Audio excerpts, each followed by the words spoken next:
Hi, my name is Tori and I am with the EastCo company and we are doing Romeo and Juliet Act 4 Scene 1 in modern day high school.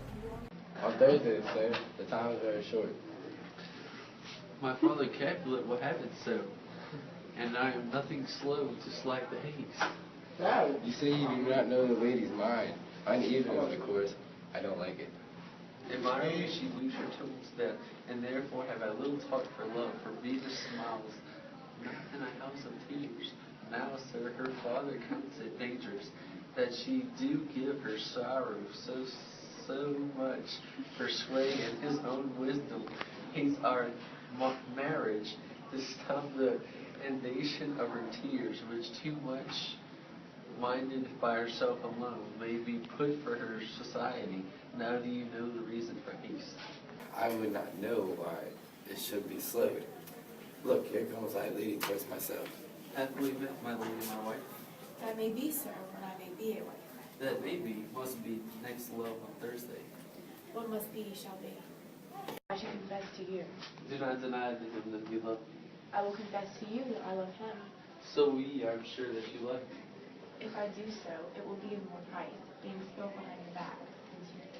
Poor soul, thou so much abused with tears. The tears have got small victory by that, for it was bad enough for their spite. Thy wrongs more than tears with that report. No slander, sir, which is a truth, and what I speak it to my face.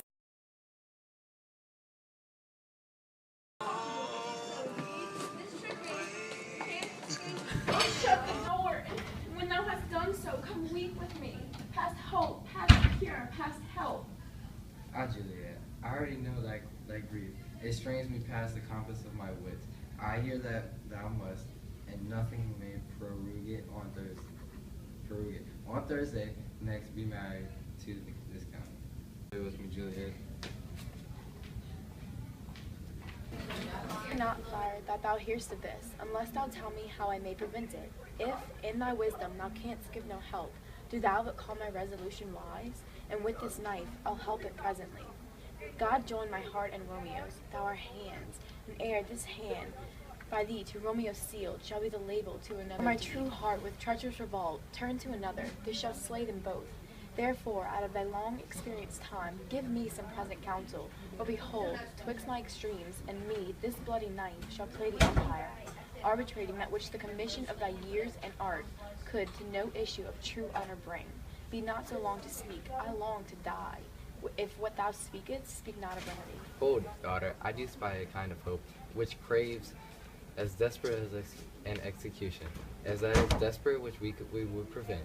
If, rather than to marry County Paris, thou hast the strength of will to slay thyself, then it is likely thou wilt undertake a thing like death to chide away the shame that copeth with death himself to escape from it, and if thou darest, I'll give thee remedy. Rather than marry Paris from off the battlements of yonder tower, or walk in thievish ways, or bid me lurk where servants are, chain me with roaring bears, or shut me nightly in a charnel house, or covered quite with dead men's rattling bones, with reeky shanks and yellow chapless skulls, or bid me go into a new-made grave and hide me with a dead man in his shroud. Things that, to hear them told, have made me tremble, and I will do it without fear or doubt, to live an unstained wife to my sweet love. Hold then, go home, be merry, give consent to marry Paris. Wednesday is tomorrow night, look that thou lie alone. Let not thy nurse lie with thee in thy chamber. Take thou this vial, being then in bed, and this distilled liquor drink thou off, when presently through all thy veins shall run a cold and drowsy humor. For no pulse shall keep his native progress. Whisper cease, no warmth, no breath shall testify thou livest. The roses in thy lips and cheeks shall fade, to paly ashes, thy eyes, the windows fall. And in this borrowed lightness of shrunk death thou shalt continue 42 hours, and then awake as from a pleasant sleep. Shall Romeo by my letters know our drift, and hither shall he come, and he and I will watch thy waking, and that very night shall Romeo bear thee hence to Mantua. Give me, oh tell not me of fear. Hold, get you gone, be strong and prosperous. In this resolve I'll send a fire with speed to Mantua, with my letters to thy lips. Love, give me strength, and strength shall help me forward. Farewell, dear father. EastCo will portray Romeo and Juliet through a modern-day high school situation. Our acting company will incorporate religious symbols into our act to tie into the effect Christianity had on theater during the 14th century. For example, a rosary and other Christian jewelry will be worn during the making of the scene. In Act 4, Scene 1, Paris says, "Come to make confession to this father." Shakespeare references the importance of confession when disobeying your parents or someone with authority over you. This ties into my research by showing how important one's faith was during this time. Shakespeare also says, "If I profane with my unworthiest hand this holy shrine, the gentle sin is this, my lips to blushing pilgrims ready to stand." He relates Juliet's hand to an honorable place like a shrine, and he speaks of pilgrims whose mission was to go on religious journeys. Another theatrical element utilized in Romeo and Juliet is the application of sonnets. In the 14th century, sonnets became a popular art form with poetry. Shakespeare's sonnets symbolize how deeply connected Romeo and Juliet were to each other and how their words flow into each other's. The practicing of lines and becoming familiar with them will allow our actors to seem connected to one another how Romeo and Juliet were.